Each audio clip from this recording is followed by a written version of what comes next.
سلام ቤተሰብ ኒሎም ዝኸውን ሓድሽ ፊልም ሒዝና ኣለኹ መጽኢና ኣለና ኒ ቪድዮና ንምጅማር ድማ ኒ ቻናልና ሰብስክራይብን ኒ ቪድዮና ላይክን ብምግባር ቤተሰብ ኹኑ ታሪኽና እንትጅምር ኮኮይ ዝበሃል ተምሃሪ ኣብ ዝቕጽል ወንበር መልእኽትና ቀመጠ ንርኢ ኣለና ክላስ ምስተቀያየሩ ድማ ኣብቲ ቦታ ጂን ትበሃል ጓል ትመጽእ እሞ ነቲ መልእኽቲ ዋላ ትረአዮ ከየንበበት ተቐምጦ ክላሶም ምስ ወድኡና ሚኒ ሚድያ ትኸይድ እሞ ንኩሉ ዝኸውን ደርፊ ትመርጸሎም ኣብኡ ድማ ነቲ መልእኽቲ ትርእዮ እሞ ቀልዲ ሓቂ ብምባል ይደናገራ ክላሶም ምስ ወድኡ ድማ መኸድ ግዚኦም ይበጽሕ እሞ ንኮከይ ንምዝራብ እንትኸይድ እውን እተና ጓላ ብጽባቐ ናይቲ ወድና ተገረማ ትርኢ እሞ ናብቲ ኾዶ ጠፊእዋ ትደናግር መሓዛኣ ትመጽእ እሞ ንዓኣ ምኽንያት ብምግባር ተምልእ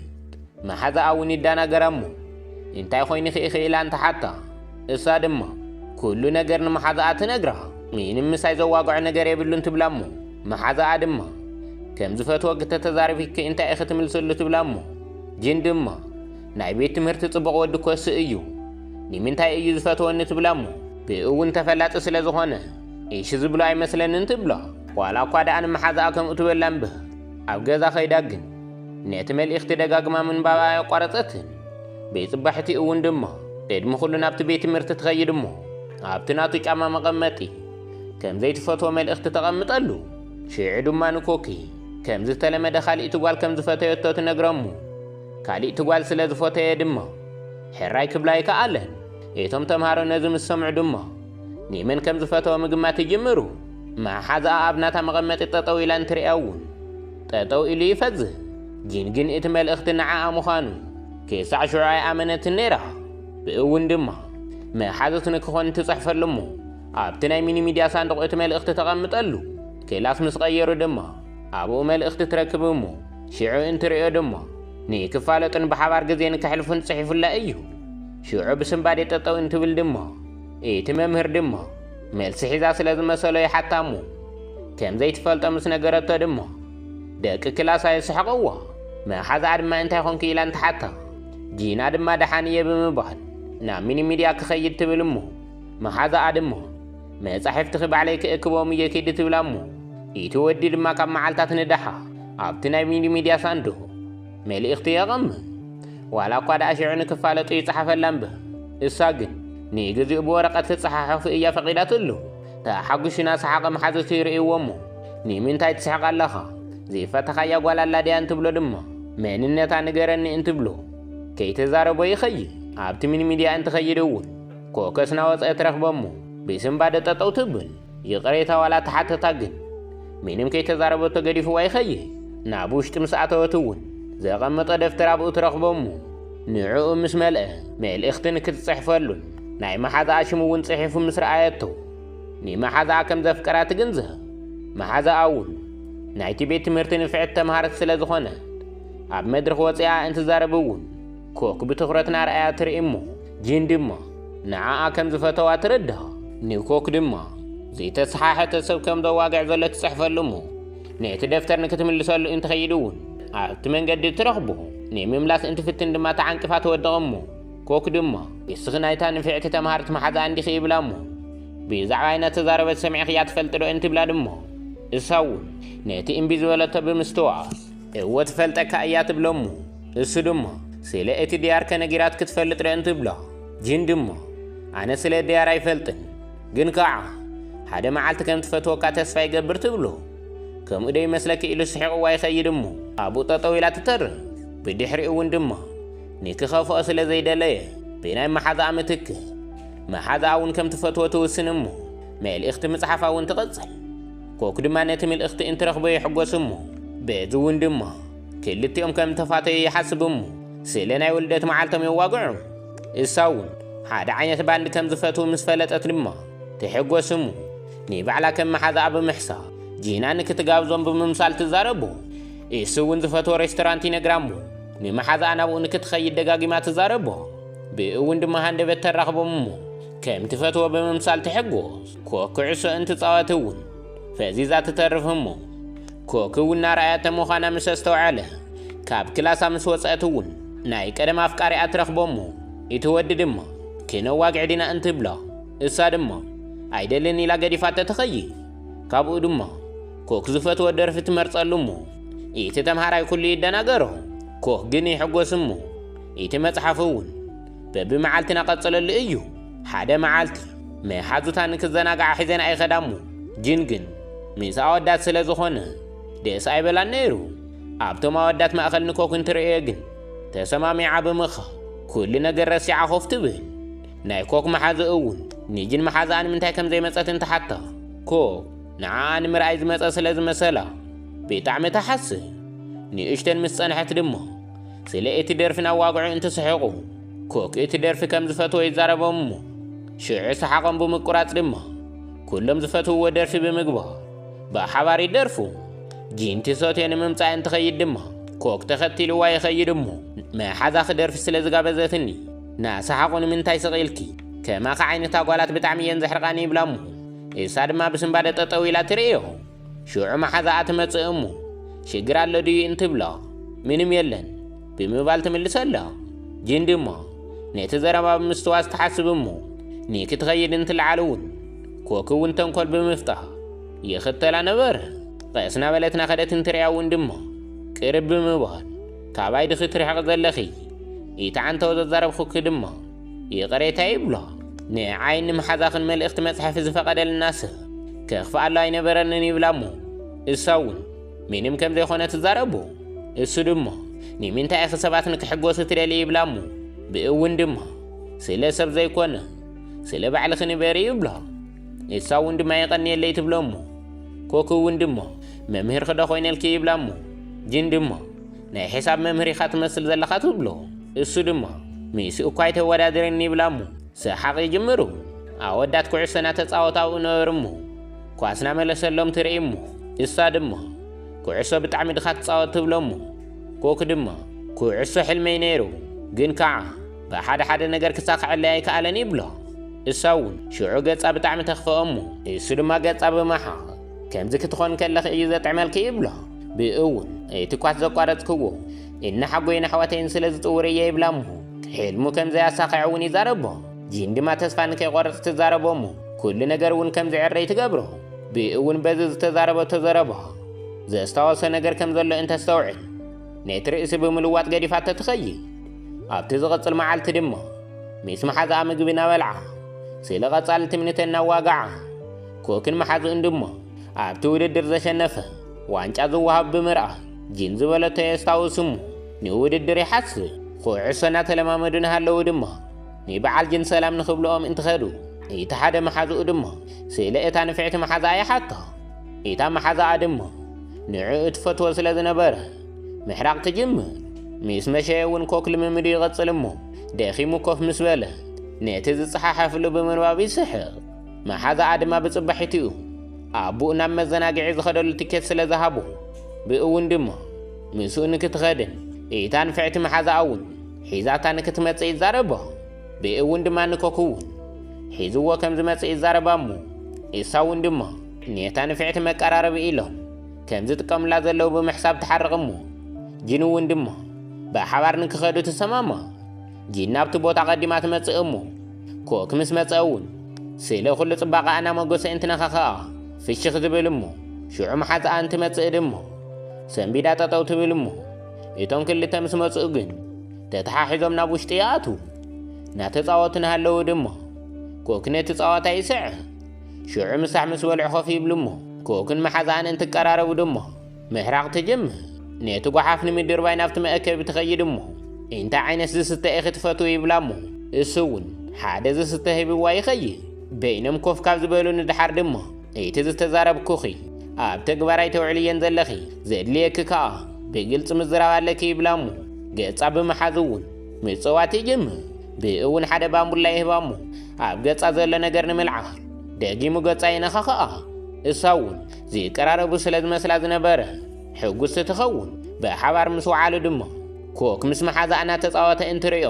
ምሕራቓ ትጅምር ኣብ ገዛ ምስ ተመለሱ እውን እቲ ሓቂ ንክትነግሮ ትፍትን እሞ ተመሊሳ ከዓ ትገድፎ ብፅባሕቲኡ ባስኬትቦል ውድድር ስለ ዝነበረም ኣብቲ ልምምድ ጂና ንፍዕቲ ስለ ዘይነበረ መሓዙታ በኣ ምኽንያት ከይወድቃ ምሕሳብ ትጅምር እሞ ናይ ቀደም መሓዝኣ እውን ዘለው ወሲዲ ንክህባ ይኸይድ እሞ ድምፃ ጽቡቕ ስለ ዝኾነ ጋዜጠኛ ኮይና ንኽትቕጽል ከይዱ መጽሓፍ ይህቦ ኢሳው ናብ ገዛ ትኸይድ እሞ ኣነጋግር ኣነ ምዕራይ ትለማመድ ኣብቲ ዝቕጽል እንግሊሽ ፈተና እውን ጽቡቕ ውፅኢት ይኾነላ ኮክ ግን ቤተ ጸራሪ ዝተሓተየ ምጽእ እሞ ንከይወድቕ ብምፍራህ ናብ ኣናጎየ ይኸይድ እሞ ውፅኢታ ጽቡቕ ስለ ዝኾነ ኣመያይጥኒ ይብሎ ኢሳው ንሕራይ ትብሎ እሞ ጂን ኣብ ቤት መጻሕፍቲ እንትጽበዮ ኮክ ድማ ናብ ገዛ ንክኸዱ ይሓታ ኢሳው እንትስንብድ እሞ ኮክ ድማ ኣብ ገዛ ንሓጉኡ በይና ስለ ዝኾነት ይዛረባ እሞ ሕራይ ኢላ ተናኸደት ድማ ኢቲ ናይ ቀደም ኣፍቃሪኣ ምስ ወዲ ብምርኣያ ይግረም ንዓ ኣዚ ሕግዝ እውን ወረቐት ሂብዋ ይኸይድ እሞ ኮክ ነዚ ምስ ረኣየ ድማ ሕጉስ ከም ዘይኾነ ይረአ ናይ ቀደም ኣፍቃሪ ክድዩ ይብላ እሞ ኢሳው ንወ ትብሎ ኢቲ ዝሃባ ነገር ንምርኣይ ተፈተነ እውን ኢሳው እንተሓብኦ ኣብ ገዛ ምስ በጽሑ ድማ ኣፍቃሪት ሒዙ ከምዚ መጽሓፍቲ ትጠርዕ እሞ ኮክ ድማ ምስ እናሓጉኡ ምሰላለያ ናብ ክፍሊ ሒዙዋ ይኣቱ ምስ ኣተው ፖስተራት እንትርኢ እውን ትሕጐስ እሞ ንክተማይጦ ተሓሰበት ግን ኮክ ጽቡቕ ወዲ ስለ ዝኾነ ትኹረታ ናሰሓባ እዩ እንታይ ደኣ ሓሳብ ተዋሒድኪ ይብላ እሞ እሳው ሚሳኻ እየ ዘለኹ ትብሎ እሞ ሓፍቲ ሻሂ ሒዛትሎም ትመጽእ እሞ ሽዑ ድማ መን እዩ ቀዲሙ ንፍቕሪ ዝሓተተ ትብሎም እሞ ጂን ድማ ይዳናገራ እሞ ከምኡ ኣይኮነን ትብሎ ኢታ ቆልዓ እውን ንእሽተን ምስ ኣዋግዐት ትኸይድ እሞ ኢሳዋላ ትኽድ ግን ጂን ድማ ትኹረታ ኣብ ኮክ እዩ ዘሎ ናብ ገዛ ኣናፋነዋ ድማ ስለ ዘረዳእኽኒ ይቐኒየለይ ይብላ እሞ ሽዑ ናይ ባስኬት መጻወቲ ምስ ረኣየ ድማ ናብኡ ብምውሳኽ ነቲ ኩዕሶ ናብኡ ንክትሽንድዮ ይዛረቦ ኢሳው እንድሕር ከይበለት ትድርብዮ እሞ እቲ ኩዕሶ ከይኣተወ ይተርፍ ናብኣ እንትጽጋዕ ድማ ጠጠው ኢላ ፈዚዛ ትተርፍ እሞ ሽዑ ባዕላ ካብኡ ትፍለ እሞ ኮክ እውን ብርሑቕ ምምሃሪ ይቕጽል ተስፋ ከይትቖርጽ ድማ ንምኽሪ ንሃበ የበራታትዓኸ ኣብቲ ዝቕጽል መዓልቲ ድማ ከምዚ ተለመደ ምጽሒሓፎም ይቕጽል እሞ ናይ ቀደም ኣፍቃሪኣ እውን ካብቲ ቤት ትምህርቲ ክልወጥ ስለ ዝኾነ ንኹሉ ይሰናበቶም እሞ ነቲ ናይ ጂን ጽሕፈት ብምርኣይ ድማ ኣፍቃሪቱ ንኽትምለስ ደስ ይብሎ ኮክ እውን ድማ ናብ ናይ ጂን ክላስ ይኸይድ እሞ ነታ ንፍዕቲ መሓዛ ኣይጽውዕዋ ኢሳው ንምንታይ መጺእኹም ትብሎም እሞ እሶም እውን ድማ መጽሓፍ ከም ዝደለየ ይዛረብዎ ነቲ መጽሓፍ ናሃበቶም ድማ ኢታ ትፈትዎ መሓዛኣ ትመጽእ እሞ ከም ዝተለመደ ምቅልላዶም ይጅምሩ ጂን እውን ናብቲ ክላስ እንተኣቱ ኢተን ኣጓላት ናብኣ ብምኻድ ኮክን መሓዛኽን ብሓባር ድዮም ንዓ ኣደልዮም እዮም ኮ መጺኦም ትብላ እሞ ሓሪቓ ናብ ደገ ትወጽእ ኣብኡ ናይ ቀደም ኣፍቃሪኣ ይረኽባ እሞ ኮክ እውን ዘይተዋሃቦ ነጥዩን ከርእያ እንትኸይድ ብሓባር ምዃኖም ምስ ረኣየ ይሕብቕ ኢቲ ወዲ እውን ኮክ ኣፍቃሪ ክድዩ እንትብሎ ጂን ድማ መሓዛይ እዩ ትብሎ እሞ ኮክ እውን ነዚ ምስ ሰምዐ ይሓርቕ ብእውን ድማ ናባይ ተመለስ እሞ ፍቕርና ዘይንቕጽል ይብላ እሞ ሓደ ዕድል እውን ንክትህቦ ይሓታ ኮክ እውን ነዚ መልሲ ከይሰምዐ ገዲፍዎም ይኸይድ ኮክ ውፅእቱ ጽቡቕ ስለ ዝኾነ ናይ የቐኒየለይ ቴክስቲ ይጽሕፈላ እሞ እሳው እውን ናይ ምሕዝነት ርክቦም ከም ዝኣኸለ ትዛረቡ ንመሓዛ እውን ትዛረባ ዘረባ ስለ ዝነበራ ምስ ወግሐ ንክራኸባ ትሓታ እሞ ልክዕ ምስ መጸት እውን መሓዙታ ጠጠው ይብላ እሞ ምስ ወግሐ ምስ ዝኾነ ወዲ ርኢና ክነርና ኣፍቃሪ ክድዩ ይብላ እሞ እሳው እውን ንፍቕሪ ሓቲትኒ ነይሩ ኣነ እውን ይፈትዎ ስለ ዝነበርኩ ሕቱእ ተቐቢለየ ትብለን ጂን እውን ነዚ ምስ ሰምዐት ትሓርቕ እሞ ንምንታይ ካልእ ዝፈትወክንሃ ኣለወ ሕቱእ ተቐቢልክዮ እንትብላ ድሞ መሓዛኣ እውን እንታይ ማለት እዩ መን እዩ ዝፈትወኒ ትብሎ ኢታ ሓንቲ መሓዛ እንትመጽእ እሞ ጂና ድማ ስኢለ ኮክ ንመሓዛኣ ትዛረባ ስለ ዝመሰላ ጠጠው ተብላ ሰለስተአን እውን ብዘይ ምስምዕምዕኒ በኣሳ እሞ ገዲፎነ ይኸዳ ጂን እውን ክትዛረባ እንትፍትን ከይትሰምዓ ስለ ዘይከኣለት ትሓርቕ እሞ ብኸመይ ክንበኣስ ክኢልና ብምባል ድማ በይና ኮፍ ኢላ ምሕሳባት ትጅምር ሽዑ ኮክ ብምምጻእ ድማ ናበይ እኸይድ ክስኢና ካርፊድና ይብላ እሞ መልሲ ምስ ሰኣነት ድማ ሒዝዋ ናብ ላዕሊ ይኸይድ ኣብ ንጹህ ኣየር ኮፍ ምባል እዩ ዝሐሸኪ ይብላ እሞ ጂን እውን ናነብዐ ምስ መሓዛ እውን ከም ተባኣሰትን ከም ዝሓሰየታ እውን ትነግሮ እሞ እሱ እውን ኩሉ ዘጨንቓ ዘሎ ክትነግሮ ይዛረቦ ብሓባር ንክትጻወቱ ይዛረባ እሞ እሳ እውን ስለ ዝተሓጐሰት ምስሓቕ ትጅምር እሞ ንፍዕቲ ኢሉ ርእሳ ነኻኺእዋ እንትኸይድ እውን ብጣዕሚ ትሕጉ ናብ ቤት መጻሕፍቲ እንትኸይድ እውን ስለ ኣፍቃሪኣ ይሓታ እሳ እውን ድማ ከም ዝፈትወኒ ምስ ተዛረበኒ መልሲ ከይሃብክዎ ስለ ዝጸናሕኹ ዘይፈተኽዎ መሲልዎ ነይሩ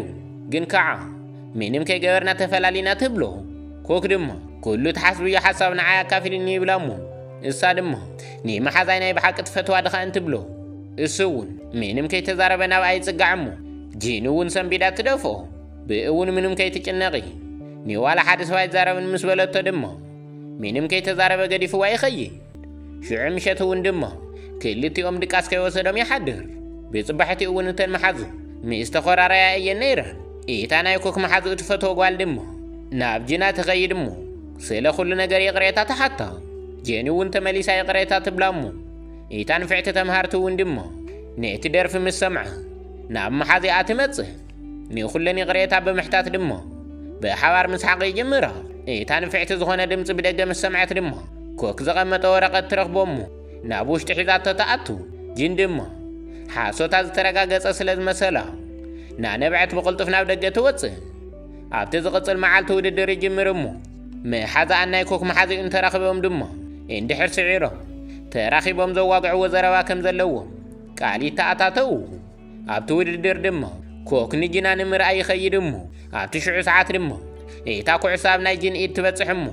ጂን እውን ከምቲ ኮክ ዘርኣየ ብምጥቃም ነቲ ኩዕሶ ተእትዎ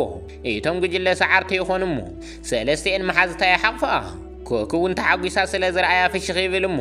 ብኣንጻር ድማ ኣብቲ ናይ ባዕሊ ጸወታ ግን ብኮክ ምኽንያት ይሰዓሩ ናይ ኮክ መሓዚ እውን ይሓዝን እሞ እታ ትፈትዎ ጓል መጺኣ ተጸናንዖ ሚስታ ንፍዕቲ ጓል ስለ ዝኾነ እውን ናታ ሓጐሰትን ትዛረብ ከምዘይትፈትዎ ዝተዛረበት ስለ ዝመሰሎ ደጊሙ ይሓዝን ጂን እውን ድማ ናብ ናይ ቀደም ኣፍቃሪኣ ንክትሕግዘን ትኸይድ እውን ለውጢ ከም ዘለዋ ይዛረቦ ሽዑ መዓልቲ ድማ ከምዘይትፈትዎ ስለ ዘገረሞ ይዛረባ እሞ ንኹሉ ነገር ንጽቡቕ ክይግበረ ኢልዋ ይኸይድ እቲ ውድድር ምስ ተወድአ እውን ጂና ንመሓዛኣ ትጽበያ እሞ ምስ መጸት እውን ይቕሬታ ተሓታ እታ መሓዛኣ እውን ከምዘይተቐየመታ ትምልሰላ እሞ እቲ ደፍተር እውን ትምልሰላ ምስ መሸይ እውን እቲ ሓቂ ንክትነግሮ ትውስን እሞ ወረቐት ጽሒፋ ኣብ ትሕቲ ጣውላ ትገድፈሉ ናብ ሚኒ ሚድያ እንትኸይድ እውን መሓዙታ የበራታትዓ ነበራ ኮክ እውን ድማ ነቲ መልእኽቲ ንምንባብ ሒዝዎ እንትወጽእ ጂን እውን ናይ ባዕላ ዝመረጸቶ ደርፊ ተስምዖም እሞ ናይ ኮክ መሓዝኡን እታ ትፈትዎ ጓልን ድማ ፍቑራት ንምዃን ስለ ዝወሰኑ ነቲ ደርፊ እናሰምዑና ተዘናግዑ እዮም ኮክ እውን ነቲ መልእኽቲ ምስ ኣንበበ ናብ ጂን ጐዩ ይኸይድ እሞ ናይ መሓዝኡ ኣፍቃሪት ድማ ኮክ ዝደሊ ዝነበረ ኣብቲ ዲስ መበረታትዒ ጽሑፍ እናጸሓፈትሉ ከም ዝነበረት እንትነግራ እሳ እውን ብዝተሰሓሐተ መንገዲ ትርድኦ እሞ ትድነ ኮክ ናብ ጂና ምስ በጽሐ እውን ጂን ፈሪሓ ድሕር ትብል እሞ ነቲ ሳውንድ ምስ ኸፈተቶ ድማ እቲ ዘዋግዕዎ ኩሉ ተምሃሪ ኩሉ ምስማዕ ይጅምር ሽዑ ድማ ኮክ ከም ዝፈትወካ ይትፈልጥ እንድኺ ኣነ ብጣዕሚ እየ እኮ ዝፈትወኪ ይብላ እሞ እቶም ተምሃሮ እውን ምጥራዕ ይጅምሩ ጂና እውን ነቲ ሳውንድ ክፍቲ ምዃኑ እንትርዳእ ምጭናቕ ትጅምር እሞ ኮክ ድማ መልእኽቲ እንትጽሕፍለይ ኣብ ህይወተይ ተስፋ ንክህልወኒ ገይርክኒ ኢኺ ይብላ እሞ ነታ መሓዛኣ ምስ ረኣያ እውን ባዕላ ከም ትጽሕፈሉ ዝነበረ እዩ መሲልዎ ነይሩ ምእሳኺ ከዋግዕ ተለኹ እንትመሳሰል ድማ ባዕልኺ ስለ ትመስልኒ እቲ ጽሕፈት እውን ናትኺ ስለ ዝመስለኒ ዝነበረ ብኸምዚ መንገዲ ከየዋግዐኪ ግን ከይስእነኪ ይፈርሕ ስለ ዝነበርኩ እየ ይብላ ጂን እውን ሰንቢዳ ስቕ ትብል እሞ እሱ ድማ ንዓኺ እንታይ ዝመስለኪ ኣባይ ዘለካ ኣስተያየት ንገርኒ ይብላ እሞ ኢሳ እውን ከም ትፈትዎ ትነግሮ ሓቕፊ ይስዕማ እሞ ካብ ዓመታት ንዳሓር ድማ ጋዜጠኛ ኮይና እናሰርሐት ንሪአ ኣለና ምስ ወፀት እውን ንኮክ ኣብኡ ትረኽቦ እሞ